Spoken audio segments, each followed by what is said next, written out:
한 주간 잘 지내셨어요?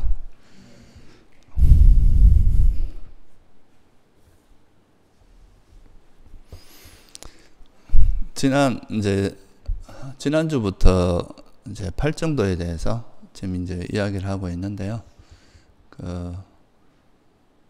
지난주에 이제 팔정도에서 제일 중요한 첫 번째 그게 이제 정경과 정사유, 그러니까 바른 견해를 바탕으로 해서 그 견해에 맞게 이제 우리가 삶을 살아가는 그게 이제 팔정도거든요. 그래서 이제 바른 견해라는 것은 사성제에 대한 지혜 또는 뭐 선과 불선을 구분하는 지혜라고 했는데, 그 바른 견해에 맞게 이제 우리가 세상을 바라보고 또 이해도 하고 또 세상에 대해서 또 그렇게 바라보고 바른 견해로 이제 세상을 바라보고 또 사유를 할 때도 이제 바른 견해에 맞게 사유하고 이제 그런 두 가지에 대해서 이제 설명을 드렸는데요. 오늘은 이제 그 바른 견해에 맞게 또 이제 바라보고 또 사유하고 또 하나는 이제 그거에 맞게 또 말을 할 때도 바른 견해에 맞게 말을 하고 또 우리가 일반적인 행동을 할 때 뭐 걸어가고 뭐 서 있고 이런 일반적인 행위를 할 때도 바른 견해에 맞게 행동을 하고 또 생계 우리가 이제 직업을 가지거나 먹고 사는 문제를 해결할 때도 바른 견해에 따라서 하는 그 세 가지. 그래서 이걸 이제 바른 말, 바른 행위, 바른 생계라고 하는 이 세 가지는 우리가 이제 일상적인 삶을 살아가면서 이제 행동을 어떻게 하냐, 어떤 식으로 말과 뭐 쉽게 말해서 언행을 어떻게 하느냐의 문제고요. 앞에 두 개는. 또 하나는 이제 우리가 뭐 살아있는 생명체에게 가장 중요한 거는 먹고 사는 문제죠. 그죠? 그러니까 생계 문제거든요. 생계. 그러니까 이제 먹고 사는 문제를 어떻게 할 것인가. 이제 우리가 생계를 유지하기 위해서 뭐 부당하게 뭐 나쁜 짓을 하고 이런 걸 하지 않는, 그러니까 바른 방법으로 생계를 유지하는 건 또 어떤 것인가 하는 거기에 대한 이야기를 이제 설명을 하고 있습니다. 요거는 뭐 많이 이야기된 부분이라서 간단히 이제 설명을 드리고 넘어가도록 하겠습니다. 앞에서 지난 시간에 말씀드린 바른 견해와 바른 사유 이 두 가지는 지혜에 해당된다 그랬죠. 그죠? 그 두 가지는 이제 지혜를 개발하는 쪽에 좀 더 적극적으로 활용되는 요소고, 오늘 공부하는 바른 말, 바른 행위, 바른 생계 요 세 가지는 계에 해당합니다. 우리가 살아가면서 지켜야 될 계. 바른 말은 뭐 말 그대로 이제 사성제 그릇된 말을 하지 않는 것을 바른 말이라고 이야기를 하죠. 그래서 그릇된 말은 뭐 예를 들면 거짓말, 대표적으로 거짓말하는 거, 그리고 이제 사람들 사이를 이간질하는 거. 두 사람 사이에서 저 사람이 너한테 뭐 안 좋은 이야기 하더라 이렇게 옮겨주면서 두 사람 사이를 멀어지게 하고 이간질하는 거. 그 다음 또 대표적으로 요즘 많이 하는 게 이제 거친 말, 욕설이라든가 남에게 상처를 주거나 막 이렇게 다른 사람 마음에 아프게 하는 그런 말을 하는 거. 이게 이제 있고, 또 쓸데없는 말, 그러니까 굳이 안 해도 될 말, 뭐 정치 이야기라든가 뭐 요즘 뭐 세속에서는 또 정치 이야기를 아예 안 하기는 좀 어렵겠죠. 하여튼 수행자들에게 이야기하는 거예요. 수행하는 사람들이 뭐 꼭 하지 않아도 될 말, 뭐 세상에 이제 신변 잡기나 뭐 이런 것들, 뭐 그런 것들에 대해서 이제 시간을 그냥 보내는, 이런 쓸데없는 말로서 이제 시간을 보내는지 말고 이제 좀 의미 있는 수행을 하거나 이제 법담을 나누라 이런 거죠. 그래서 이런 것들이 그릇된 말이고, 이런 걸 하지 않는 거, 그러니까 거짓말 대신에 되게 진실하게 말하고, 이간질하는 것 대신에 이제 사람들 사이를 화합시키고, 또 거친 말 대신에 되게 부드럽고 친절하고 우호적인 그런 말을 하는 거, 그리고 쓸데없는 말 대신에 법담을 나누는 거, 이게 이제 그 바른 말이라고 합니다.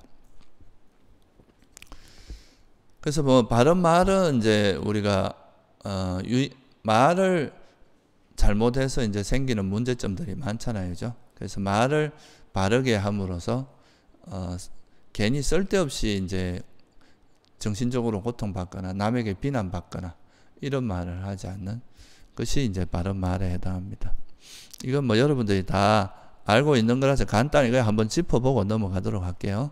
그 다음 이제 바른 행위라고 하는 거는, 이제 행동으로서 나쁜 짓을 하지 않는 건데, 그릇된 행위가 뭐냐 하면 대표적인 게 살도음입니다. 살생, 도둑질, 음행. 그 바른 말에서는 거짓말이 들어가는 거죠. 그죠? 그러니까 이제 바른 행위라고 하는 것은 이제 그릇된 행위인 살생이나 도둑질, 삿된 음행, 이 삿된 음행이라고 하는 건 이제 바람 피는 걸 이야기하는 거죠. 한 명의 배우자에 만족하지 않고 다른 이제 이성과 비도덕적인 행위라는 거. 이게 이제 그릇된 행위입니다. 그래서 이걸 하지 않는 거, 살생을 하지 않는 거는 이제 자비를 베푸는 거고요. 뭐 여러분들 미얀마 가보신 분들은 뭐 아시겠지만 거기 보면 이제 스님들이 모기나 이런 걸 잡지 않거든요. 항상 이렇게 뭐 우리로 말하면 잠자리채 같은 걸로 잡아서 밖으로 내보내지 이렇게 죽이거나 뭐 이러질 않아요. 뭐 에프킬라를 뿌리거나 이런 걸 잘 안 합니다. 그러니까 이제 아주 미물이라도 이제 죽이거나 살생을 하는 이런 거를 가급적 안 하는 거죠. 어릴 때 보면 장난삼아 막 이렇게 개미나 뭐 이런 이제 곤충들을 이렇게 죽이는 거를 그런 경험이 있는 사람도 있을 텐데 이제 그런 걸 절대 하지 않는 걸 이야기하는 거죠. 살아있는 생명을 죽이지 않고 자비를 베풀고 도둑질, 남들이 이제 땀 흘려서 번 거를 이렇게 쉽게 훔치는 이런 짓을 하지 않고 자기 스스로 노력하고 땀 흘려서 이제 버는 거. 이게 이제 정당하게, 그게 바른 행위죠. 그리고 한 명의 배우자에 만족하는 것, 자기 한 명, 그게 이제 바른 행위라고 합니다. 이외에도 이제 뭐 수행자가 해야 될 바른 행위들은 많겠죠. 뭐 근데 이 대표적인 거 세 가지만 이야기하는 겁니다. 그 다음에 바른 생계는 그릇된 생계를 하지 않는 거. 그릇된 생계가 뭐 마약이나 뭐 인신매매, 무기, 사기 뭐 이런 식으로 남에게 피해를 주고, 그러니까 자기는 뭐 금전적으로 이익을 볼지 몰라도 다른 사람에게 이제 되게 큰 불이익을 주면서 자기 생계를 이어가는 거, 이런 게 이제 그릇된 생계죠. 그래서 그런 걸 하지 않고 정당하게 바른 방법으로 이제 버는 거죠. 그러니까 우리가 뭐 정당한 방법으로 취업을 해서 열심히 노력해서 버는 거, 이런 거는 이렇게 해서 자기 생계를 유지하는 거에 대해서는 되게 이제 칭송을 하는, 이게 이제 선업이고 바른 생계에 해당하는 거죠. 근데 이게 사실 이제 말은 되게 쉬운 거라도 지금 세 가지가 실제로 실천하는 거는 그렇게 쉽진 않아요. 그죠? 우리가 살면서 거짓말 안 한다거나 남에게 거친 말 안 하고 이런 게 실제로 이제 그렇게 하기는 쉽지 않죠.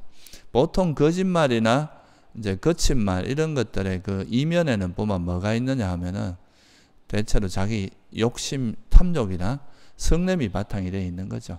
자기가 원하는 욕심을, 자기가 원하는 걸 얻기 위해서 거짓말을 하는 경우도 많고, 또 남에게 고통을 주기 위해서 거짓말을 하는 경우도 있고, 또 남에게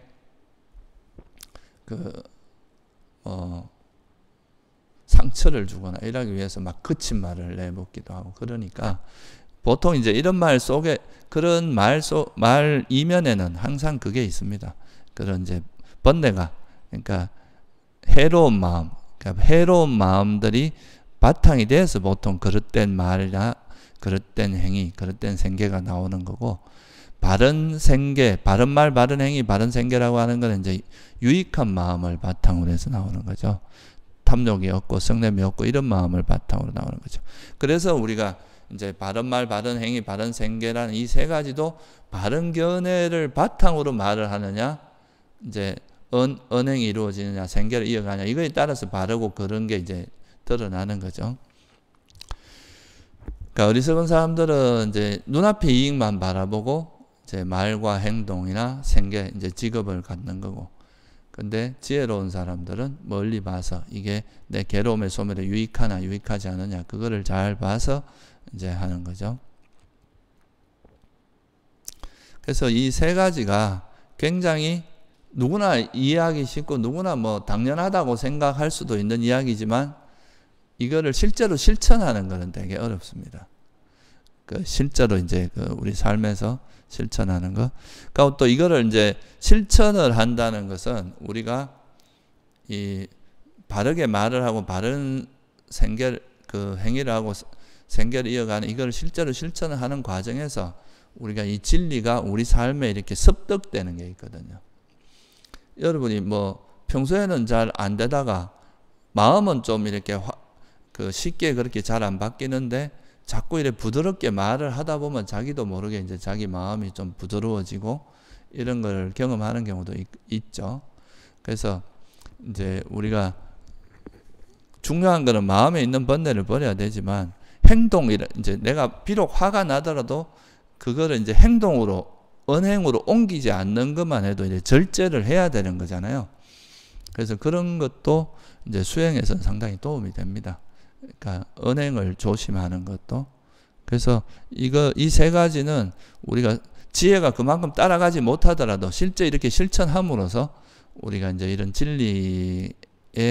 진리로서 세상을 바라보는 이런 견해나 이런 것들이 좀 더 이렇게 결국은 이제 마지막에 괴로움이 소멸되는 건 이 진리가 완전히 체득돼야 우리가 이제 번뇌가 버려지고 그 괴로움이 소멸되는데 이런 세 가지 형태의 언행이나 생계를 이어가는 이런 우리 삶 속에 이게 실제로 우리 삶과 아주 밀접한 일이잖아요. 우리 삶 속에서 이렇게 실제 몸으로 행동을 함으로써 마음의 변화에 큰 도움을 주는 이런 측면이 있습니다.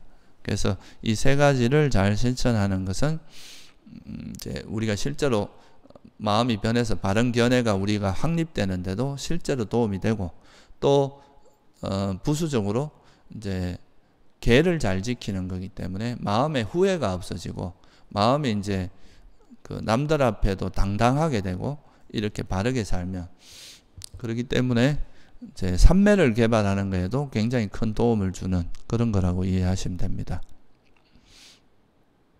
그래서 이 세 가지를 우리가 이제 팔정도를 계정해로 나눌 때 정견, 정사유는 해에 해당한다면 정어, 정업, 정명 이 세 가지는 계에 분류를 합니다. 그래서 요 세 가지를 좀 간단하게 줄여서 설명한 게 뭐냐 하면 살도, 엄망주라고 하는 5개입니다. 5개에서 살도, 이건 바른 행위를 의미하는 거고 그 다음에 거짓말 하지 말라 이거는 바른 말을 의미하는 건데 바른 말에서 이제 거짓말뿐만 아니라 거친 말, 뭐 이간질, 쓸데없는 이것도 이제 포함되는 거라고 보시면 되고요. 그 다음에 이제 술 마시지 말고 이런 것은 좀 이제 정신적으로 이제 술을 마시면 해태 혼침이 많아지고 그러니까 이제 지혜 개발하는 데 방해되고 그런 측면에서 의미하는 건데 기본적으로 이제 이 계를 이야기할 때 5개로서 설명할 때도 있지만 팔정도에서는 이 정어, 정업, 정명 요 세 가지로 설명하기도 합니다. 그래서 이 계라고 하는 거는 이제 수행에 계만 지키는 거 가지고 사실 깨달음을 얻을 수는 없어요. 이제 번뇌가 완전히 소멸되지는 않습니다. 보통 우리가 이제 보시나 계를 잘 지키는 걸 통해서는 이제 천상에 태어나거나 이런 이제 좋은 복보를 받는 이런 거는 가능한데 이제 계를 기반으로 해서 실제로 우리가 이제 괴로움을 소멸하기에는 삼매, 정과 해를 닦아야 되는 거죠. 삼매와 지혜를 닦아야 궁극적으로 이제 지혜를 통해서 괴로움이 벗어날 수 있다. 그런 겁니다. 그래서 이제 그 다음은 이제 중요한 거는 바른 정진, 그죠? 이제 앞에 바른 말, 바른 행위, 바른 생계라고 한 요거는 삼매를 닦는데 되게 도움이 되는 그런 측면이 있습니다. 그래서 이 계를 잘 지킴으로써 그 다음에 이제 계를 잘 지키고 나면 그 다음에 우리가 뭐 바르게 정진을 해야 되고 바르게 정진한 다음에 이제 바른 기억, 바르게 이제 기억을 확립해야 되고 그걸 통해서 바른 삼매가 개발되는 이거를 오늘 공부를 해보도록 하겠습니다. 그 중에서 이 바른 정진하고 바른 기억 이게 이제 또 되게 중요합니다. 바른 정진은 다 이제 정진이란 말은 노력하다. 우리로 일반적으로 말하면 노력인데 이거 이제 중국에서 번역을 정진으로 했는데 조금 더 수행적인 의미가 있어서 그냥 정진이라고 번역을 했는데 기본적으로 이거는 바른 노력이라고 생각하시면 돼요. 노력. 그래서 이 바른 정진은 왜 바른 정진이라고 하느냐 하면, 우리가 사실 이제 수행하거나 세속에 살아가면서도 열심히 이제 뭔가를 하는 사람들이 많잖아요. 그러니까 정말 열심히는 하는데 잘 뜻대로 잘 안 되는 경우가 있어요. 이게 뭐 조건이 잘 안 돼서 그런 경우도 있고, 이게 여건이 잘 허락하지 않아서 그런 경우도 있지만, 또 다른 측면에서 노력의 방향이 잘못돼서 그럴 수도 있어요.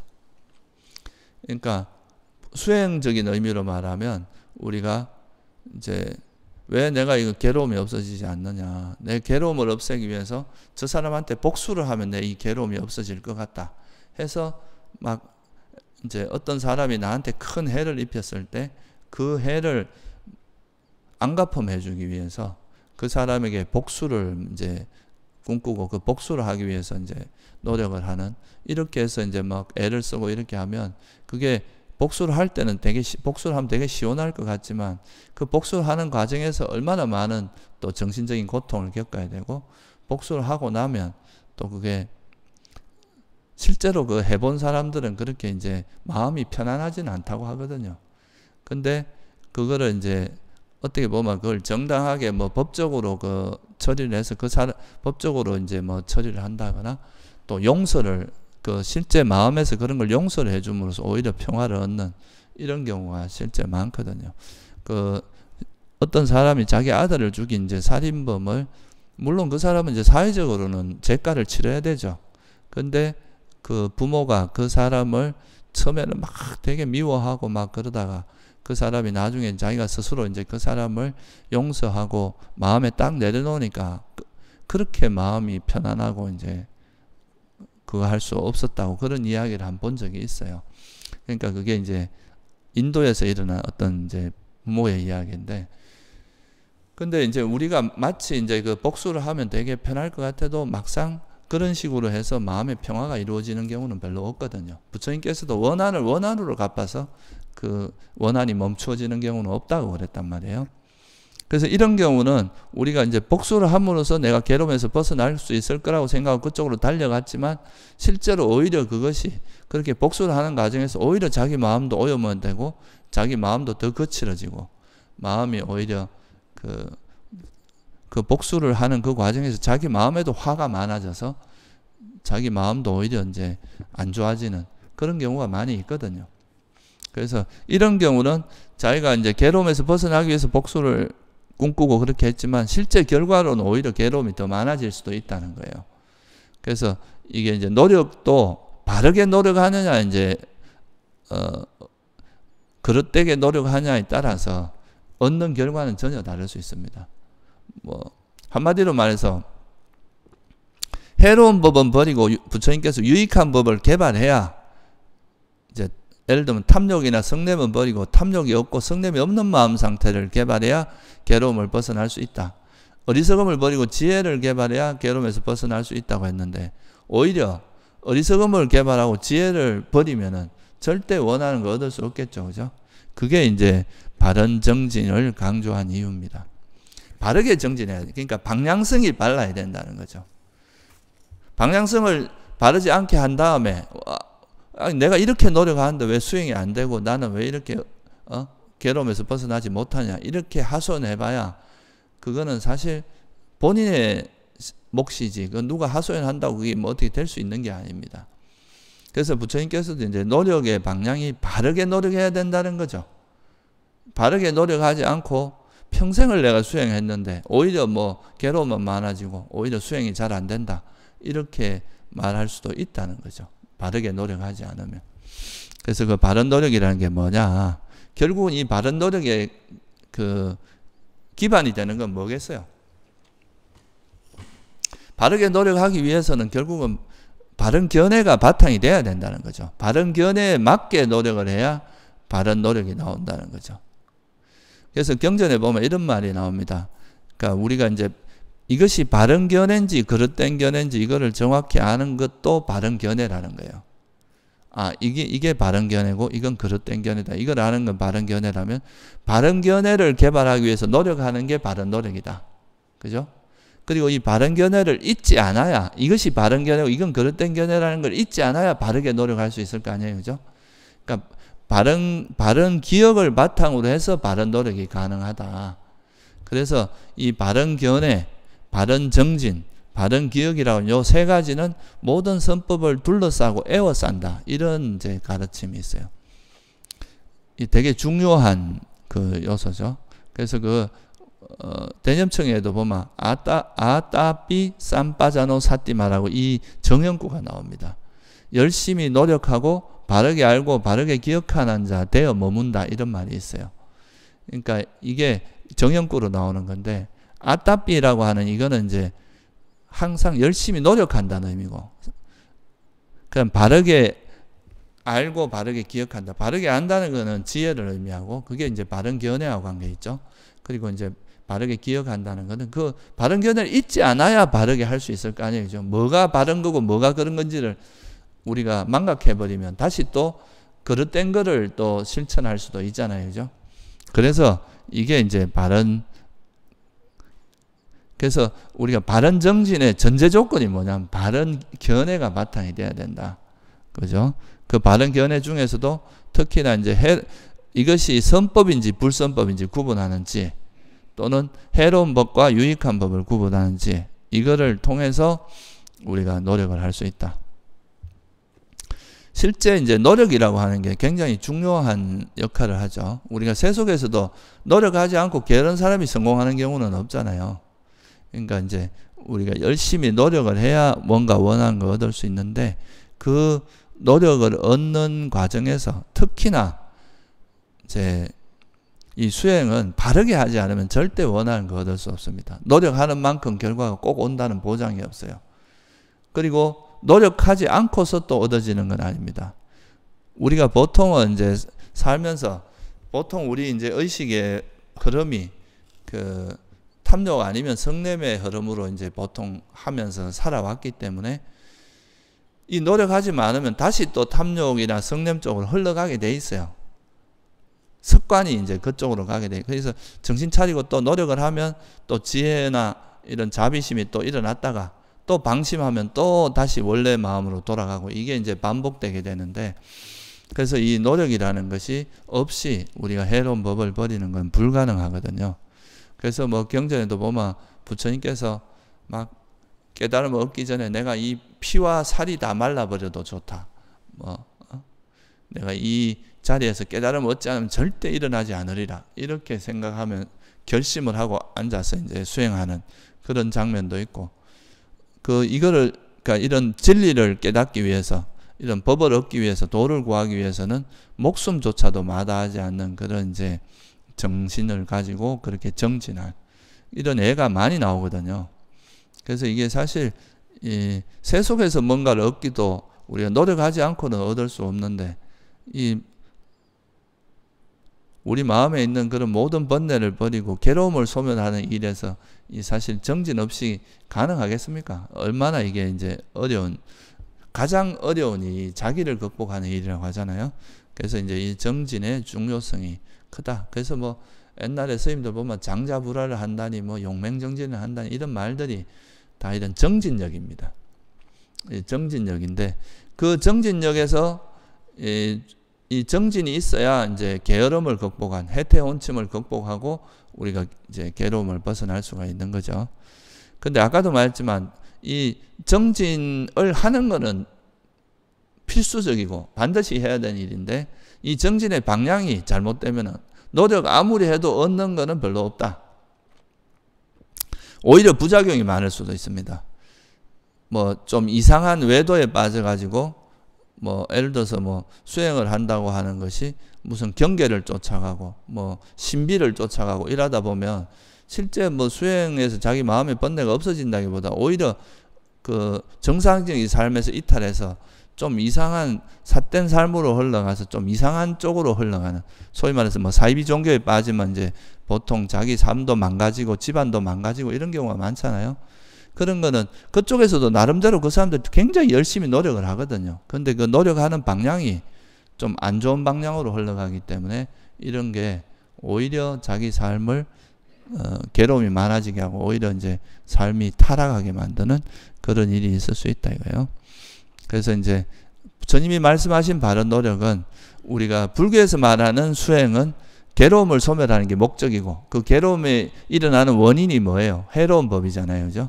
탐진치를 바탕으로 해서 일어나는 마음들이니까 이 탐진치를 버리고 탐욕이 없고 성냄이 없고 어리석음이 없는 그런 마음을 개발하는 쪽이 수행이다. 그게 바른 정진이다. 이렇게 말할 수 있습니다.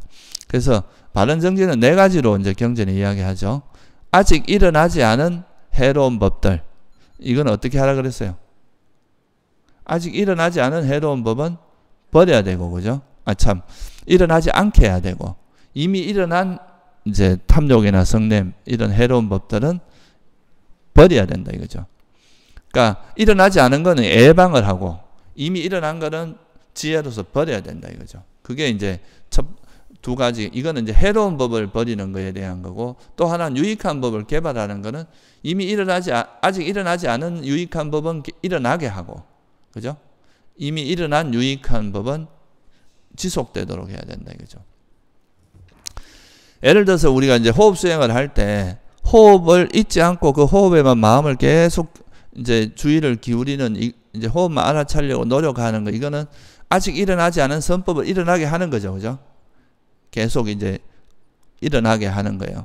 그리고 이제 호흡에 마음이 호흡만 알아차리는 게 잘 되고 그 생각이 딴 데로 움직이지 않을 때 이 생각을 그대로, 이 상태를 그대로 쭉 유지하는 거, 딴 데 마음이 가지 않고 그 상태를 쭉 유지하는 거는 이 선법을 어떻게 하는 겁니까? 지속되게 하는 거죠, 그죠? 근데 내가 호흡만 다른 세상의 모든 관심을 놓고 호흡만 알아차리려고 하는데 또 우리 습관의 탐욕이나 성냄 때문에 생각이 막 움직여요.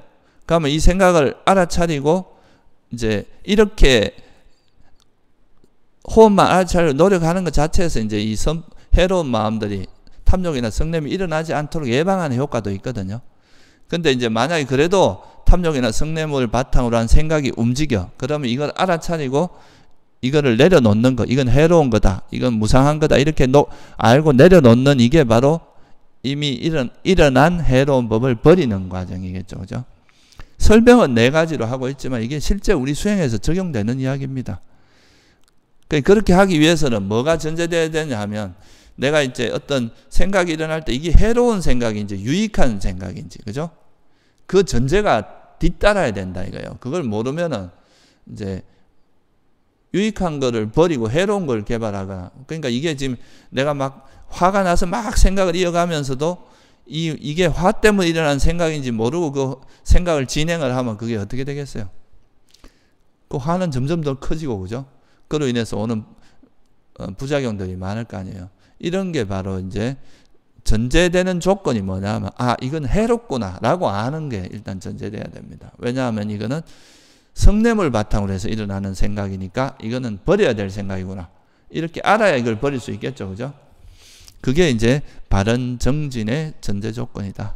그래서 수행을 할 때 이건 항상 이것이 유익한 건지 해로운 건지 잘 알고, 유익한 거는 개발하려고 노력을 하고 해로운 거는 버리려고 노력하는 게 바른 정진이다. 그래서 이제 이 노력을 할 때도 바르게 정진을 해야, 바른 방향으로 노력을 해야 괴로움을 소멸할 수 있지. 그 부처님 당시에도 보면은 부처님께서 이제 출가하셨을 때 처음에 이제 가보면은 그때 당시에는 분위기가 어땠냐 하면 수행이라고 하는 게 고행이었습니다. 자기를 막 몸을 학대해서 현생에서 몸을 학대하다 보면 이것 때문에 내 업이 감해져서 다음 생에는 좋은 데 태어나서 이렇게 살아간다, 이런 게 있었거든요. 그래서 편안하게 지내는 걸 금기시하고 이제 막 자기를 계속 괴롭혀야 이게 수행이라고 생각을 했어요. 근데 부처님께서 보시면 이것도 한 극단이라는 거죠. 너무 편하게 또 욕망만 즐기고 앉아 있는 것도 문제다. 이 적정선에 이거의 중간으로 이제 그래서 중도를 말씀하신 거죠.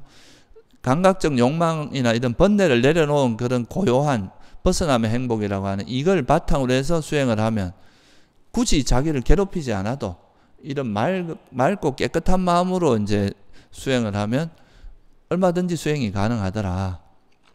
그게 이제 삼매를 바탕으로 해서 하는 수행, 벗어남의 행복을 바탕으로 수행하는 게 바로 이 바른 이제 정진이고, 그게 이제 팔정도거든요. 그래서 바른 방향으로 노력하는 것이 아주 중요하다, 수행에서. 그래서 해로운 거는 버리고 유익한 건 개발해야 된다. 이게 전제 조건은 뭐가 해롭고 뭐가 유익한지를 명확히 꿰뚫어 알아야 된다, 이거죠, 그죠? 그렇게 해서 이제 바른 정진을 하는 것이 조건이 돼야 된다. 그리고 우리가 이제 이 바른 정진이 없으면은 결국 마지막에는 이제 이 진리를 체득하는 건데, 여러분들이 아침에 잠깐 수행하고 하루 종일 망각해 있고, 또 점심 때 잠깐 수행하고, 그러니까 뭐 한 일주일 있다가 또 수행하고 이래 갖고는 성공할 수가 없거든요.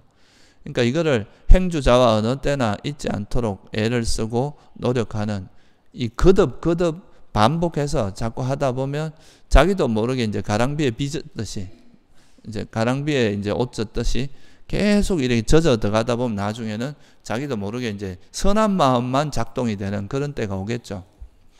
그렇게 되도록 하는 거, 이거는 이제 끊임없는 노력입니다. 세속에서도 뭔가 우리가 원하는 거 이루기 위해서는 지치지 않고 불태전에 노력이 필요하잖아요, 그죠?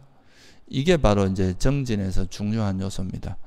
이거는 그래서 거듭 반복해서 우리가 노력하는 거, 이게 바로 이제 바른 정진의 중요점이고요. 특히 우리나라 스님들이 이 정진력 하나는 끝내줍니다.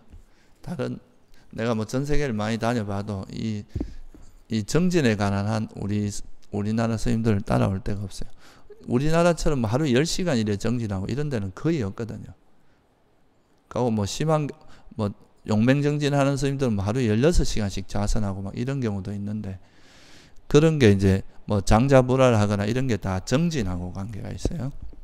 근데 이것도 이제 자기 수준에 맞게 되게 지혜롭게 해 나가야지, 자기 이제 막 초보자가 막 하루에 막 너무 무리하게 10시간, 20시간 이렇게 하는 거는 오히려 몸이 망가질 수 있거든요. 그래서 힘을 차차 길러서 이제 지혜의 힘이 붙기 시작을 하면, 정진력이 생기기 시작하면 오랜 시간 해도 에너지 소모는 적게 하면서 오래 수행할 수 있는 그런 이제 힘이 생기는데, 이제 뭐 초보자가 마음만 앞서갖고 막 밀어붙이다가는 오히려 뭐 상기가 걸린다거나 또 몸이 이제 망가져서 오히려 수행을 못하게 되거나 이럴 수 있으니까 그런 건 조심을 해야 되죠. 그래서 사실 불교 수행을 하는 데는 이 지혜가 되게 중요한 역할을 합니다.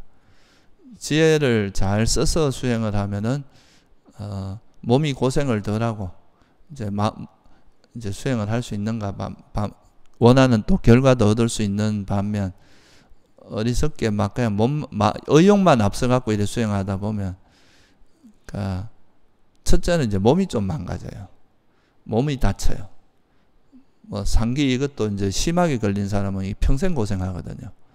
그러니까 이런 이제 몸이 망가지고 허리를 다치거나 뭐 이런 이제 되게 이게 수행 이게 정말 이게 잘해야지, 바르게 지도를 받고 이래 잘해야지, 잘못하면은 이상하게 흘러가는 경우가 많거든요.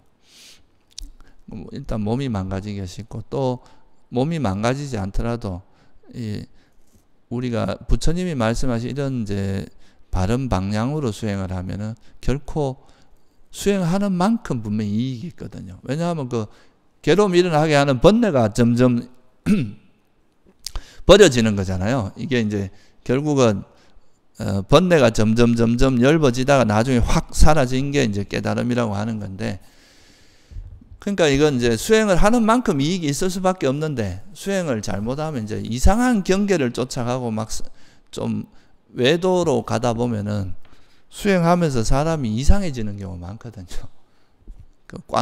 막 자기 세계에 빠져가지고 이제 꽉 막혀 있고 지혜도 없어지고 오히려 어리석어지는 이런 경우도 있기 때문에 수행을 할 때는 그런 걸 잘 주의해야 됩니다. 그래서 바른 견해를 바탕으로 수행을 하는 것이 굉장히 중요하다 하는 것을 여러분들이 잘 이해를 하면 좋을 것 같습니다. 그리고 이제 그 다음에가 뭐냐면, 바르게 정진을 하다 보면 뭐가 생기겠어요? 이제 해로운 법을 버리고 유익한 법을 개발하는 게 바른 정진 아니에요, 그죠? 그러면 여기서 노하우가 쌓이기 시작합니다. 그러니까 해로운 법을 버리는 지혜, 그죠? 그리고 유익한 법을 개발하는 지혜가 생길 거 아니에요, 그죠? 어떻게 하면 이제 유익한 마음은 잘 개발이 되고 어떻게 하면 해로운 거는 잘 버려지는지 이런 노하우가 생긴단 말이죠. 예를 들면 제가 호흡 수행을 설명을 할 때 호흡 수행을 하면서 이제 처음에는 호흡에다 마음을 내가 호흡만 알아차리겠다고 결심을 하고 해도 자꾸 뭐가 일어나요? 이 번뇌가 일어난단 말이에요. 그러면 이 탐욕이나 성냄 때문에 일어나는 이런 생각들이 막 움직이는데 처음에 이 생각을 가라앉는 그러니까 이게 이제 결국 해로운 법을 버리는 지혜가 생기거든요. 이 해로운 마음들을 내려놓는 이 지혜가 생기다 보면 나중에 생각이 안 움직이니까 마음이 호흡에 잘 붙어 있어요. 그러면 이제 이 호흡만 알아차리고 이렇게 쭉 이걸 유지할 수 있는 지혜가 또 생길 거 아니에요, 그죠? 그게 유익한 법을 개발하는 지혜가 생기는 거거든. 그러다 보면은 이게 이제 점차 이 지혜가 우리 마음에 정착이 되기 시작을 합니다. 그게 뭐예요? 그게 바른 기억입니다. 이게 지혜를 잊지 않는 게 바른 기억이거든요. 그러니까 우리가 수행을 하면서 얻어진 노하우를 잊지 않고 그것을 잘 기억하는 것, 이게 바로 바른 기억이다, 이렇게 말할 수 있습니다. 그래서 그 다음 7번째 요소, 8정도 7번째 요소는 6번째가 바른 정진이고 7번째 요소는 바른 기억, 삼마사띠라고 하는 거죠. 우리나라에서는 이제 이 사띠를 보통 이제 마음 챙김으로 많이 정착을 해 있어요. 뭐 그 번역도 아주 문제가 되거나 그런 건 아닌데, 뭐 저 개인적인 생각으로는 만약에 마음 챙김보다는 만약에 이제 그냥 그걸로 한다면 오히려 챙김이라는 번역이 더 정확한 거고, 어쨌든 이 마음 챙김이라고 하는 번역은 뭐 나름대로 그것이 좋은 번역이긴 한데요. 좀 원래 사띠가 가지고 있는 그 의미를 풍부하게 이렇게 하기는 좀 어려운 측면이 있어요. 그래서 그 부분에 대해서 오늘 좀 살펴보려고 하는데요. 왜 그러니까 이제 사띠가 어떤 역할을 하는지를 간단히 좀 살펴보도록 할게요. 그러니까 기본적으로 이제 사띠는 원어가 이제 스머르라는 하는 이제 그 어근에서 온 건데, 이것 자체가 원래 기억하다는 뜻입니다. 원래 어근에서 의미가 사띠는 기억하다는 뜻이고, 그거를 이제 불교에서 가져온 건데, 쓰는 그 기억의 대상이 다른 거죠. 보통 우리가 기억이라고 하면은 뭐 세상을 살아가는데 이 기억 없이 살아갈 수는 없잖아요, 그죠? 그래서 이제 이 기억이라는 거를 일반적인 의미로 쓰는데, 불교에서 말하는 기억은 바른 견해를 잊지 않는 겁니다. 그러니까 우리가 뭐가 괴로움이고, 뭐가 괴로움의 소멸이고, 뭐가 괴로움의 원이고, 뭐가 괴로움의 소멸로 인도하는 도닦음인지, 이런 거를 절대 잊지 않고 그걸 확실하게 자기가 터득하는, 이게 이제 기억의 어떤 방향성이 좀 다른 거죠. 노력도 바른 견해를 확립하기 위한 노력이잖아요, 그죠? 이 기억도 바른 견해를 우리가 확립하기 위한 노력, 그 측면이 다른 거지 기억이라는 의미는 똑같다, 이렇게 보시면 되고요. 뭐 다들 아시겠지만 사실 이게 기억이 없다는 것은 우리가 이제 뭐가 문제입니까? 세상을 바르게 살 수 있습니까, 없습니까? 이게 사실 여러분들이 살아가면서 기억 없이 살 수 있어요, 없어요? 기억 없으면 뭐 모멘텀가 뭐 영화 본 적 있어요? 그 영화에 보면 이 사람은 기억이 10분밖에 못해. 금방 잊어버려요. 자기가 무슨 행위를 했는지 몇 분이 지나면 잊어버려.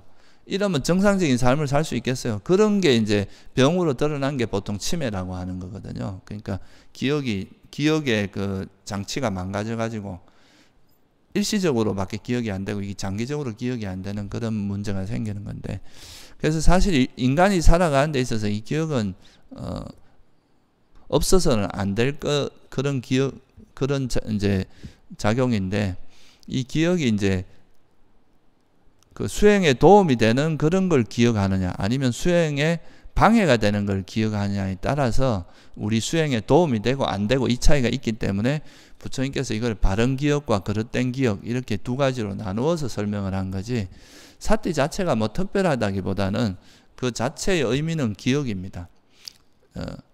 근데 이게 왜 이제 서양으로 이게 보통 이제 이 사띠라는 것이 서양에 넘어가면서 그걸 이제 마인드풀리스라고 영어로 번역을 했는데요. 이 마인드풀리스가 또 지금 서양에서는 이 마인드풀리스에 대한 어떤 연구라든가 논문이 엄청나게 쏟아집니다. 이런 걸 통해서 이제 이게 소위 말해서 마인드풀리스 명상하고 이제 연관이 되면서 이 수행을 했을 때 이제 우리 사람들에게 얼마나 긍정적인 효과가 있는지 이런 거에 대한 연구가 워낙 많이 이루어지다 보니까 이거에 대해서 이게 거의 뭐 수행의 고유명사처럼 마인드풀리스 명상이라고 이제 그렇게 되다 보니까 이 마인드풀리스를 한국어로 번역하면 이제 마인드풀이니까 마음 챙김 이런 식으로. 그러니까 우리가 보통 이제 한국 불교에서는 그 수행할 때 화두를 챙겨라 이런 말 많이 쓰거든요. 그러니까 그 챙김이란 말을 가져오고 마음 챙김 이렇게 해서 이제 그 주로 번역이 된 건데요.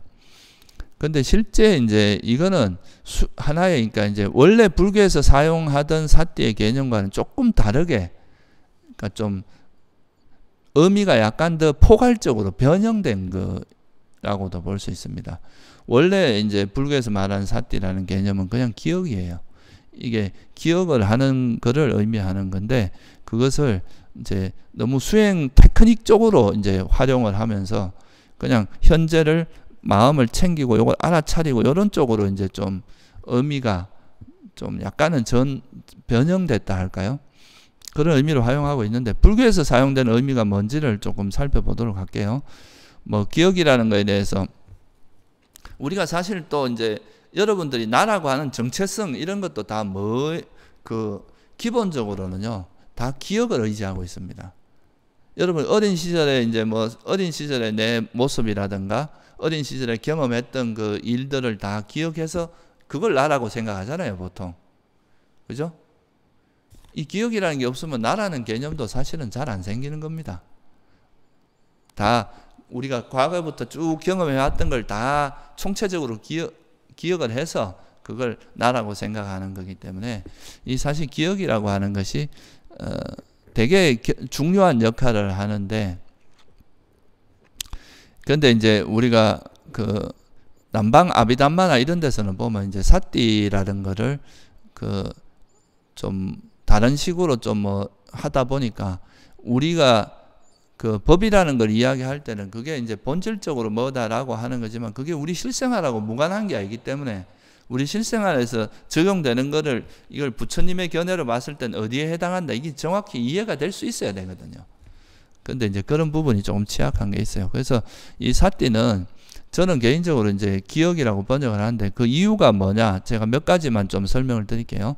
첫째는 이제 우리가 수행을 하려면 여러분들 예를 들어서 윗바사나 이제 수행이라고 하는 거는 아까 이제 개정해를 가지고 한번 이야기를 해보면 개를 잘 지키기 위해서는 여러분이 첫째 전제되어야 될 게 뭐예요?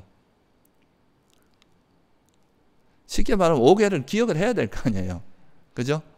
5개를 기억을 못하는데 어떻게 개를 지킬 겁니까? 그죠? 그러니까 팔정도에서 만약에 정어, 정업, 정명을 지키려고 하면 정어가 뭔지, 정업이 뭔지, 그러니까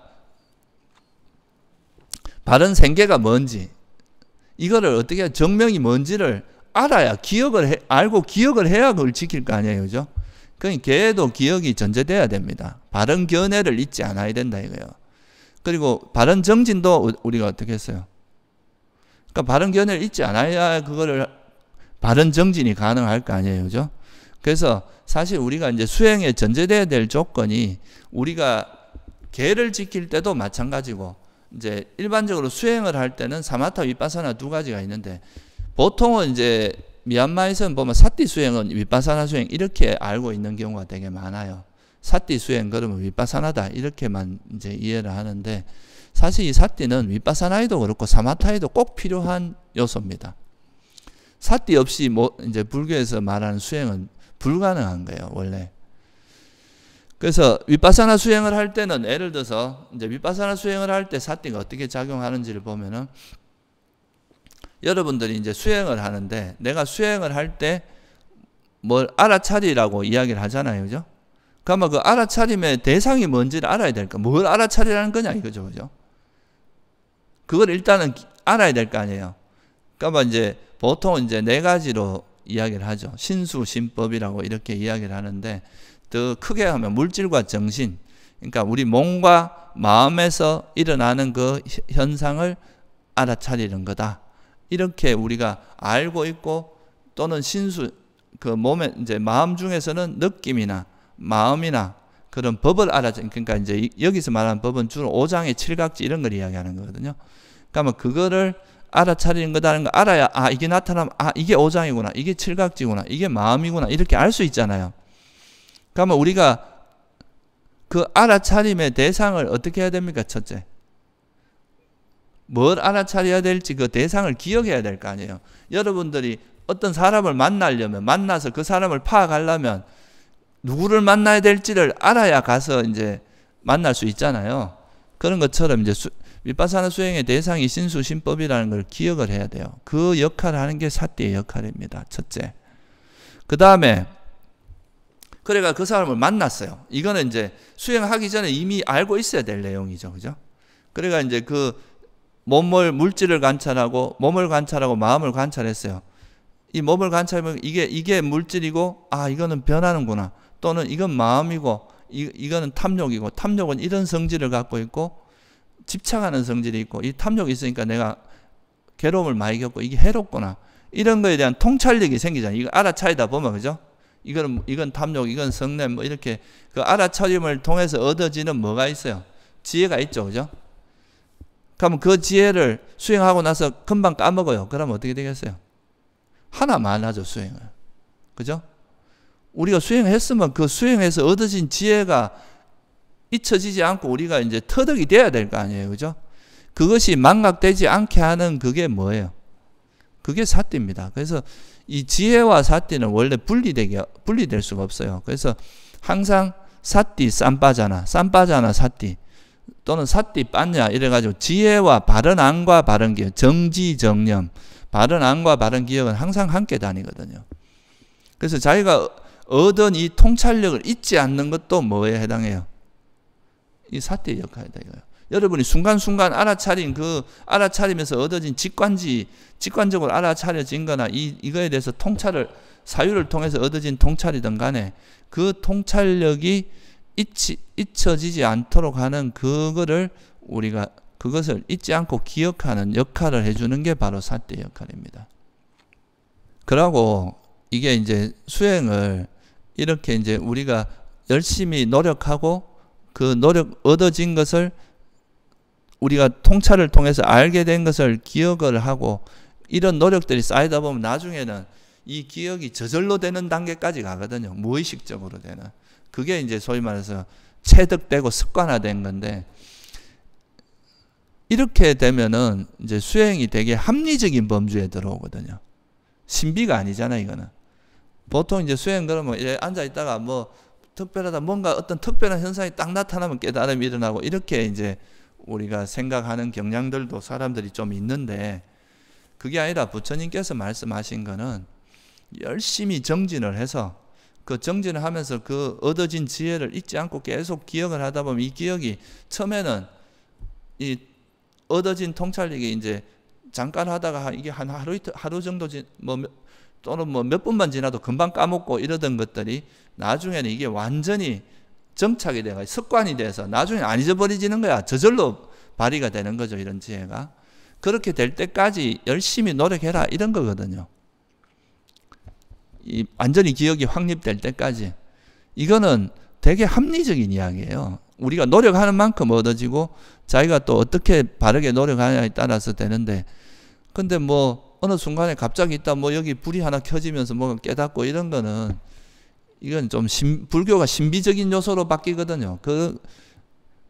부처님은 이제 그렇게 팔정도에서 말하는 건 분명합니다. 바르게 말하고 바르게 사유하고 일상 속에서 언행을 조심하고 생계도 바르게 하고 또 정진을 할 때도 진리에 맞게 정진하고 이걸 안 잊으려고 열심히 기억하려고 노력하고 이런 과정에서 이게 이제 정착이 된다는 의미거든요. 그래서 첫 번째 이제 이런 자기가 얻어진 것을 기억하는 역할도 사띠가 해요. 그 다음에 내가 얻은 지혜가 있어요. 이제 관찰하다 보니까 이건 탐욕이고 이건 성냄이고 이런 탐욕이 일어나면 해롭고 성냄도 해롭고 또 이 탐욕조차도 무상하고 실체도 없구나. 이런 거를 이제 이해하면 그 다음에 우리가 얻어진 이 통찰력을 절대 잊지 않고 기억하면 다음에 수행할 때 그 대상을 볼 때 바로 지혜가 작동할 수 있죠. 그죠? 이걸 우리가 뭐라고 합니까? 요니소 마나시카라. 그러니까 현명한, 지혜롭게 마음을 기울인다. 현명한 주의력. 뭐 이렇게 표현하는 거예요. 그러니까 지혜가 먼저 작용을 해버리면 아예 번뇌가 안 일어나는 거예요. 그러니까 우리가 수행이 많이 될수록 이 어떤 대상을 바라볼 때 어리석게 보는 게 아니라 지혜롭게 볼 수 있는 것도 이전에 얻은 통찰력이 어떻게 돼야 돼요? 잊혀지지 않아야 되잖아요. 그죠? 그래서 이 사띠는 그러니까 기억이라는 의미로도 해석할 수 있고 그걸 다른 말로 하면 불망이라고도 할 수 있어요. 잊지 않는다 이거예요. 절대 망각하지 않는, 잊지 않는. 그래서 우리가 얻어진 통찰력이 바로 작용하면 그 사물을 볼 때 지혜가 먼저 작용을 하게 되니까 그게 번뇌가 아니라겠죠. 그죠? 이런 효과, 이렇게 반복을 해요. 그러면 이제 우리가 관찰하면서 얻어지는 지혜를 순간순간 기억하는 것도 사띠의 작용이고 이 기억된 것을 다시 다른 대상을 관찰할 때 적용하는 것도 사띠. 그러다 보면 지혜가 이제 얻어지는 지혜가 있고 과거에 이미 얻었던 지혜가 서로 상승작용을 일으켜서 점점 지혜가 깊어질 거 아니에요. 그죠? 그리고 이 지혜를 잊지 않는 그 힘도 점점 강해집니다. 그러면 나중에 되면 어떻게 되겠어요? 이게 처음에는 의식적으로 노력해야만 돼. 초보자 때는. 근데 나중에는 내가 의식적으로 노력하지 않아도 저절로 무의식적으로 이게 아예 기억이 되어버리는 상태. 그러니까 이제 저절로 작동되는 시기가 오는데요. 그렇게 저절로 작동되는 것이 기억이 확립됐다. 그러니까 아라한들은 뭐 갑자기 뒤에서 누가 딱 때려도 화를 안 내거든요. 이걸 보통 의식적으로 노력하려고 그러면 화를 딱 냈다가 아차 화를 내면 안 되지 이렇게 할 수도 있겠지만 이게 어떤 급작스러운 상황에서도 절대 그래 안 되고 또 어떤 경우는 사람이 이제 물에 빠져서 죽을 위기가 되면 사람이 두려움이 일어나게 되잖아요. 그런 상태에서도 두려움이 일어나지 않는 거죠. 이게 이제 완전히 몸에 익은 경우죠. 그래서 옛날에 선사들이 뭐 깨달았다고 이제 좀 잘난 체하고 이런 물에 확 빠져버리는 거죠. 그러면 그 살려달라고 막 두려워서 이렇게 하는 건 아직 공부가 덜 된 거죠. 그죠? 그런 것처럼 우리가 이제 급작스러운 상황에서도 지혜가 망각되지 않는 그게 기억이 확립됐다고 하는 건데요. 그렇게 되는 게 바로 사띠빠타나라고 하는 기억 확립이라고 하는 건데 이렇게 되도록 이런 데서 이제 사띠의 역할이 아주 중요하다는 거죠. 그래서 우리가 사념처라고 하는 거는 이런 이제 몸과 마음을 관찰하면서 거기서 얻어진 지혜가 이걸 거듭 이제 노력하는 건 바른 정진이고 그렇게 하다 보면 이 해로운 법이 버리고 유익한 그 마음 상태를 유지하는 지혜가 개발이 되잖아요. 그죠? 그 지혜가 정착되는 게 사띠의 확립입니다. 그러면 해로운 마음이 일어날 수가 없잖아요. 그죠? 항상 유익한 마음만 일어나게 될 거 아니에요. 그죠? 그렇게 하는 것도 다 뭐가 결정적으로 하는 이런 우리가 얻어진 이 지혜를 우리 마음속에 구조화하고 체계화해서 다시는 망각되지 않도록 하는 그 역할을 하는 게 사띠의 역할입니다. 사띠는 그러니까 이제 이 기억은 우리 그 마음에 있는 이런 8정도 8가지 요소가 이렇게 있다면 그거를 실로 깨듯이 이렇게 하나로 이렇게 묶어서 구조화하는 역할을 하는 게 바로 사띠의 역할이다. 기억의 역할이다. 이렇게 볼 수 있습니다. 위파사나도 이렇지만 사마타 할 때도 마찬가지예요. 호흡 수행을 할 때도 호흡이라는 그 대상을 잊지 않는 거 이것도 뭐에 작용했어요? 기억이잖아요. 이걸 잊지 않으려면 기억을 해야 되잖아요. 그 다음에 이 호흡 수행을 하다가 이렇게 생각이 움직일 때 이게 유익한 탐욕을 바탕으로 하는 거지 성냄을 바탕으로 이거를 이제 잊지 않는 거 이것도 뭐예요?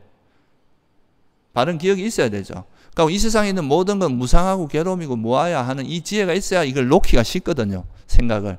그것도 우리가 바른 기억을 바탕으로 한 겁니다. 그럼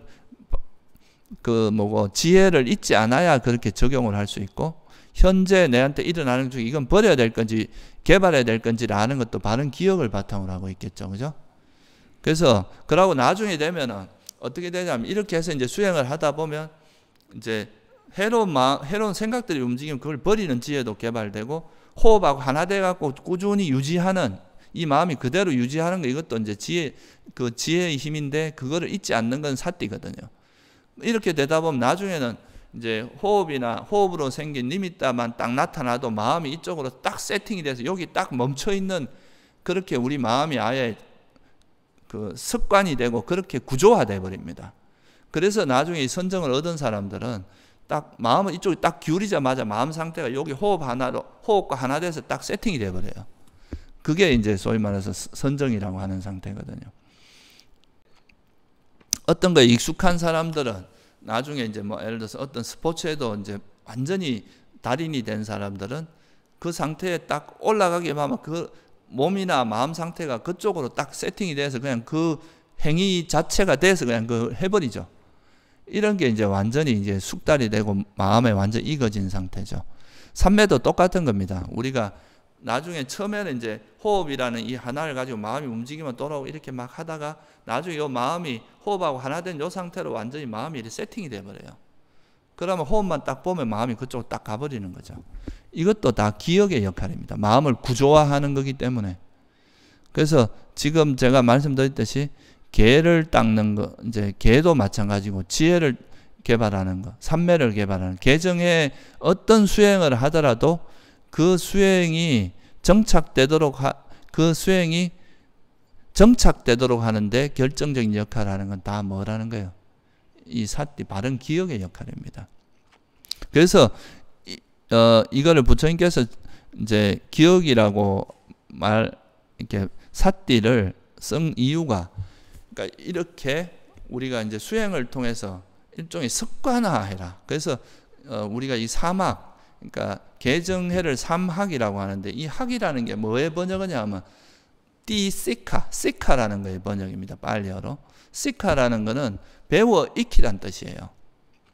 그래서 이거를 이제 중국에서는 학습으로 번역을 했어요. 그러니까 배울 학자에다 습관화할 때 습. 그래서 우리가 학습 계율이다 뭐 이런 말 표현 들어보셨죠, 그죠? 그러니까 이 학습이란 말은 배워서 그걸 반복해서 바르게 정진하다 보면 이게 몸에 익어지는 거죠. 이렇게 익어진 상태가 바른 기억이 확립된 거예요. 몸이 완전히 이렇게 마음에 익어지는 거죠. 그 무슨 말씀인지 이해가 되시죠, 그죠? 그래서 이 기억이라고 하는 것이 실제로 이제 되게 우리 삶에 굉장히 큰 영향을 미칩니다. 보통 이제 습관화된 거는 다 기억하고 관계 있어요. 맨날 나쁜 짓만 하는 사람은 나쁜 짓이 몸에 익어갖고 항상 그쪽으로만 흘러가게 되고요. 이제 수행을 한다는 것은 결국 해로운 마음을 버리고 유익한 마음을 자꾸 개발해서 그 유익한 마음만 일어나도록 하는 거예요. 그 상태가 마음의 세팅이 아예 그렇게 이제 확립이 기억이 돼서 그렇게 그 상태로 벗어나지 않도록 하는 거죠. 그게 이제 기억의 역할이다. 사띠의 역할이다. 그래서 이제 사띠라는 걸 번역을 할 때 마음 챙김이라고 하는 것도 결국은 이제 우리 마음을 잘 챙겨서 이제 그런 해로운 마음으로 가지 않고 유익한 마음으로 있도록 하는 그런 챙김이란 말 자체도 기억의 의미가 있거든요. 원래 뭘 챙긴다는 의미가. 이건 약간 좀 수행의 그 챙김의 대상도 주로 이제 마음이라는 거를 좀 더 챙겨야 된다. 이런 쪽에 좀 포커스가 맞춰진 게 있어서 수행적인 의미로서는 뭐 괜찮은 번역이긴 한데 이게 나중에 이제 이런 것들이 우리 마음에 이렇게 확립되고 기억이 확립되고 이런 측면에 설명을 하기에는 조금 부족한 면이 있어요. 새김 이런 표현도 많이 쓰거든요. 사띠의 번역은. 새김이란 말은 말 그대로 이렇게 기억을 뭔가 배웠으면 그걸 명심하고 잊지 않고 딱 마음에 새긴다 이런 의미잖아요. 그런 의미는 되는데 이걸 이렇게 끄집어낸다는 의미에서는 또 기억은 두 가지 의미가 있거든요. 기억하는 것과 기억해내는 것. 이 두 가지 뜻을 가지고 있어요. 여러분들이 수행을 해서 얻어진 지혜를 잊지 않는 거 이건 기억하는 거잖아요. 근데 이 수행을 이제 지혜가 많이 생기면 이게 나중에 이제 어떤 다른 대상을 볼 때 이 지혜가 드러나서 이제 처음부터 아예 지혜가 작동되는 거 이거는 기억해내는 거거든요. 근데 이제 새김이라는 단어에는 그런 의미가 조금 부족하고 사실 그 번역이 잘못됐다라기보다는 그냥 원래 사띠가 가지고 있는 기억이라는 말로 이렇게 해석을 하는 게 오히려 그 뜻이 풍부한데, 이게 왜 이제 이런 의미가 되냐면 사띠라는 게 굉장히 수행적인 테크닉적인 의미로 이해를 보통 많이 하게 됐어요. 아까 말씀드렸듯이 마인드풀리스 명상, 무슨 뭐 사띠 수행 뭐 이래가지고 사띠라는 것이 단순히 이제 수행의 어떤 테크닉적인 측면으로 이해를 되다 보니까 그러기에는 기억이란 말은 좀 밋밋하잖아요. 그러니까 뭔가 이제 마음챙김 또는 뭐 새김 이런 표현을 많이 쓰게 되는데, 실제로 뭐 그 사띠 자체가 뭐를 알아차리고 뭐 하고 이런 의미는 아닙니다. 원래는 그 알아차리고 대상을 파악하고 이건 뭐의 역할이겠어요? 지혜의 역할입니다. 대상을 대상이 뭐라고 통찰하는 것은 지혜의 역할이지 그게 사띠의 역할이 아니에요. 굳이 구분하자면 사띠는 대상을 통찰하는 거고, 그 통찰한 바를 잊지 않는 게 사띠의 역할이라는 거죠. 실제 우리가 수행을 하는 것은 이 현재를 알아차리고 관찰하고 하는 것은 지혜의 역할입니다. 그러니까 그걸 알아차림이라고 번역하는데 그건 사실 쌈바잖아. 지혜의 역할이고, 그 알아차리고 파악된 걸 잊지 않는 게 지혜의 역할이거든요. 그래서 이 지혜는, 그래서 이거를 이제 사띠를 보통 알아차림으로 번역하는 경우도 있는데, 이거는 좀 번역의 오류라고 볼 수 있어요. 마음챙김이나 뭐 새김 이런 거는 그래도 뭐 번역이 잘못됐다고 말할 수는 없는 건데, 이 알아차림으로 번역하는 거는 사띠의 번역으로 보는 건 적합하지 않아요. 오히려 이 쌈바자나, 그러니까 이제 쌈바자나의 번역으로는 가능한데 사띠의 번역으로는 적합하지 않습니다. 이게 이렇게 헷갈리게 된 이유가 뭐냐 하면, 우리가 이제 사띠 수행이라고 이제 부처님께서 사념처 수행을 설명을 하시잖아요. 그 사념처 수행에서 이제 몸과 느낌, 신수신법이라고 몸, 느낌, 마음, 법이라고 하는 거를 이제 관찰하는 거를 이제 설명을 하고, 몸에서 몸을 관찰하며 머문다. 느낌에서 느낌을 관찰하며 머문다. 이렇게 하는데, 사실 관찰하는 거는 빨려가 뭐냐면 아누빠시입니다. 아누빠시. 빨려로. 그 아누빠시란 말이 뭐냐 하면, 아누라는 거는 거듭 또는 계속 따라다니면서 이런 뜻이에요. 그리고 빠시라는 거는 보다 이런 뜻이거든요. 관찰하다. 그러니까 이게 이제 아누빠시라고 할 때 이거는 사실 그 지혜의 측면이고, 이렇게 수행을 하다 보면 나중에 몸과 느낌과 마음과 법, 그러니까 우리 몸과 마음에 대한 지혜가 생길 거 아니에요. 그죠? 그 지혜가 완전히 정착돼서 그것이 이제 다시는 망각되지 않는 그런 상태가 된다는 거예요. 나중에. 몸에서 몸을 관찰하다 보면, 몸에서 몸을 관찰하고, 그러니까 이제, 거기 보면 이제 욕망과 성냄을 버리고 열심히 노력하고 바르게 알고 바르게 기억하는 자 되어 머문다. 이렇게 나오거든요. 몸에서 몸을 관찰 어떻게 하느냐. 그러니까 이제 몸에서 몸을 관찰하면서 열심히 노력하고, 그 다음 바르게 알고 바르게 그러니까 세상에 대한, 그러니까 몸과 마음에 대한 세상에 대한 욕망과 성냄을 버리면서, 세상에 대한 욕망과 성냄을 버리면서 열심히 노력하고 바르게 알고 바르게 기억하는 자 되어 머문다. 이렇게 나와요. 그러니까 그렇게 몸과 마음을 계속 관찰하다 보면 몸과 마음에 대한 통찰력이 생기고, 그 통찰력을 잊지 않고 완전히 기억하는 자 되어 머문다. 이렇게 나오는 거죠. 그런 상태가 사띠빠타나예요. 그게 이제 기억의 확립이라고 하는 거죠. 그러니까 실제 위파사나 수행은 지혜로서 하는 거잖아요. 알아차리고 뭐 이런 건 다 지혜란 말이에요. 그러니까 이걸 알아차림 수행이다 이렇게 말하는데, 그 알아차림 수행의 결과로서 나타나는 게 기억 확립이에요. 그래서 부처님은 사실 우리가 아는 것도 어렵지만 그 아는 것이 잊혀지지 않고 정착되는 게 더 어렵거든요. 여러분이 뭐 들을 때는 그런 것 같아 하지만 또 새로운 어떤 경계에 부딪히면 또 금방 까먹고 또 원래대로 돌아가잖아요.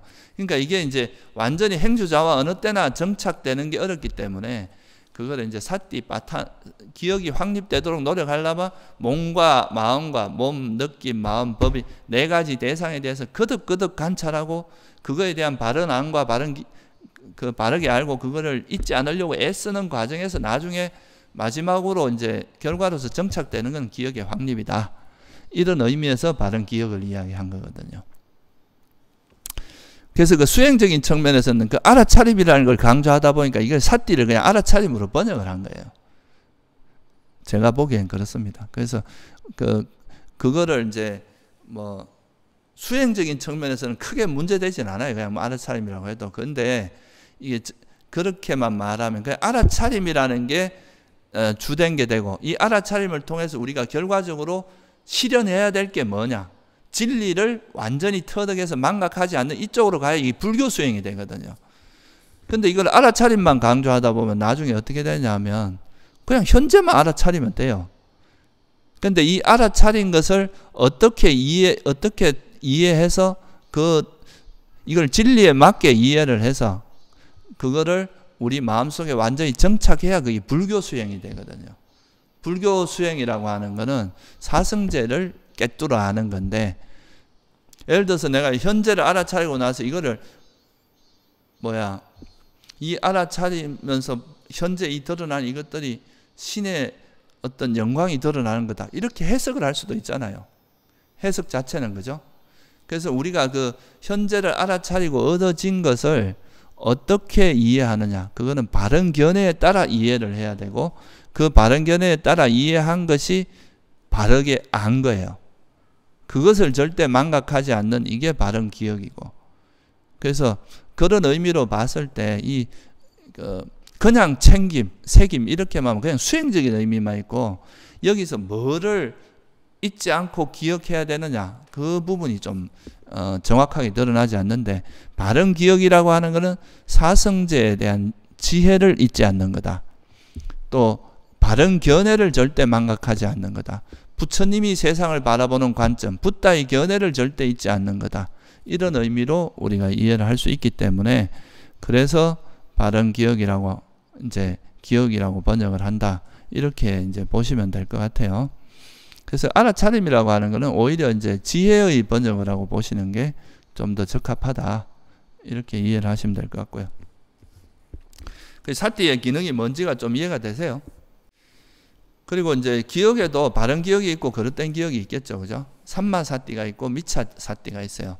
그러니까 바른 기억은 괴로움의 소멸에 도움되는 게 뭐겠어요? 바른 기억입니다. 그러니까 여러분들이 성과 불선을 잊지 않고 바른 견해를 잊지 않고 이런 거는 바른 기억이겠죠. 근데 뭐 상대에 대한 원한을 잊지 않고 내가 막 그 게임이나 이런 거 이제 또는 그 마약이나 이런 걸 통해서 얻어진 그 쾌감을 잊지 않는 이런 건 뭐가 되겠어요? 다 그릇된 기억이죠. 과거에 아주 안 좋은 상처를 잊지 않는 이런 것도 계속 괴로움을 유발하거든요. 이런 거는 우리가 버려야 될 기억이다. 그래서 이제 바른 기억을 개발하고 바른 그릇된 기억은 버려야 된다. 기억에도 그러니까 바른 기억만 있는 건 아니다. 근데 이제 상자부 이제 아비담마에서 보면 삿띠가 항상 선법으로 분류가 되어 있습니다. 그러니까 바른 기억만 삿띠로 보는 거죠. 근데 적어도 이제 경전을 이렇게 우리가 공부를 해보다 보면 경전에는 항상 이렇게 쌍으로 나와요.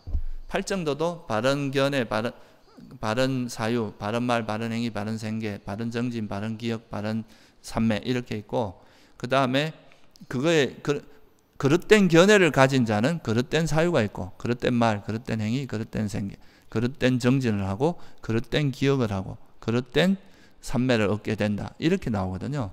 항상 그러니까 바른 삼매와 바른 기억과 그릇된 기억, 바른 삼매와 그릇된 삼매, 바른 말과 그릇된 말, 이렇게 쌍으로 시메트리로 이야기를 하는데, 그래서 이거는 경전의 의미로 보면 이제 기억도 바른 기억이 있고 그릇된 기억이 있는데, 우리가 바른 지혜를 기억하는 것은 잊지 않는 것은 바른 기억이고, 그릇된 암 또는 그릇된 그러니까 사성제하고 부합하지 않는 그런 것을 기억하는 것은 그릇된 기억이다. 탐욕, 성내, 머리석음을 바탕으로 한 그런 것을 기억하는 것은 그릇된 기억이고, 탐욕이 없고 성냄이 없고 어리석음이 없는 이게 바른 기억이다. 이렇게 설명을 하고 있습니다. 그래서 바른 기억은 바른 안과 관계있고 그릇된 기억은 그릇된 안과 관계있다. 이렇게 이해를 하시면 될 것 같아요. 마지막으로 내가 한 가지만 더 말씀을 드리면, 기억도 조건 발생이라는 거. 이거를 여러분이 이제 좀 잘 이해를 하면 좋을 것 같아요. 여러분들이 항상 머릿속에 기억을 하고 있는 건 아니거든요. 그러니까 우리가 이제 뭐 물론 우리 뇌라는 거는 이제 기억에 뭐 이렇게 전기 신호나 화학 신호로 이렇게 좀 돼 있는 건 있지만, 우리가 기억이라는 건 어떤 조건이 있을 때 이렇게 일어나는 거지 항상 일어나는 건 아니에요. 그래서 보통 기억이 이제 마치 우리가 여기 내가 그 바구니가 있는데 거기에 뭔가를 다 담아 있다가 요거 이렇게 끄집어내고 집어넣고 이런 식으로 하는 게 기억이 아니라, 이 과거에 있었던 것이 현재 어떤 조건에서 다시 이게 이제 어떤 현재 조건과 이런 거에 의해서 접촉에 의해서 이게 딱 일어날 때, 마음이 일어날 때 그때 함께 일어나는 것이 기억이기 때문에 기억 자체도 조건 발생이라는 거. 잘못하면 이 기억이 실체화될 수가 있거든요. 기억 자체가 실체화될 수가 있어요. 근데 기억이 조건 발생이라는 걸 이해를 하면은 우리가 기억에 너무 끄달리지 않을 수 있거든요. 보통 이제 과거의 상처 같은 거를 잘 많이 영향을 받는 사람들은 보통 그 과거의 그거를 그 과거의 그 일도 지나가 버린 일이라고 이렇게 그걸 놓아버리면은 그냥 과거로 끝나버리는데, 이걸 자꾸 기억해서 현재로 자꾸 갖고 오다 보면 이 기억된 그 현상 자체가 하나의 실체처럼 느껴지거든요, 마치. 그래 되면 이게 이제 그 괴로움에서 벗어나기가 좀 어려운데, 기억도 어떤 조건 하에서 마음이 접촉을 할 때 이제 일어날 때 그 마음과 함께 일어나는 하나의 정신 현상이다, 심리 현상이다, 이렇게 이해를 하는 것이 좋습니다. 그래서 오늘은 이제 바른 정진과 주로 뭐 바른 그 말, 바른 행위, 바른 생각, 이건 개에 해당하고, 바른 정진과 바른 기억인데, 이건 결국 여러분들이 이제 열심히 이제 그 그 바른 견해를 바탕으로 해로운 법을 버리고 유익한 법을 개발하려고 열심히 노력하다 보면 이제 그러니까 유익한 마음만 일어나는 그런 마음 상태가 정착을 한 게 된, 이게 바른 견해고, 이렇게 된 상태를 우리가 뭐라고 하냐면 바른 삼매라고 합니다. 그래서 그건 다음 시간에 제가 설명을 드릴 텐데, 이 바른 정진과 바른 정진을 통해서 해로운 건 버리고 유익한 마음이 이제 버리려고 노력을 하는 거는 바른 정진이라면, 이제 해로운 마음은 버려지고 유익한 마음만 일어나는 그런 상태가 된 게 바른 기억이 확립된 거예요. 그렇게 되도록 노력하는 게 바른 기억을 개발하는 거고, 그렇게 이제 바른 유익한 마음만 이어지는 그런 상태를 보통 우리가 바른 삼매라고 합니다. 그 중에서도 대상이 하나로 딱 고정이 되면 그건 선정이라고 하는 되게 고도에 집중된 상태로 가는데, 그런 상태가 바른 삼매다. 그래서 이제 바른 정진과 바른 기억과 바른 삼매를 합쳐서 우리가 보통 개정해서 정해 삼매로 분류를 하는 이유가 여기에 있습니다. 이건 다음 시간에 제가 또 다시 설명드리기로 오늘 여기까지만 하겠습니다.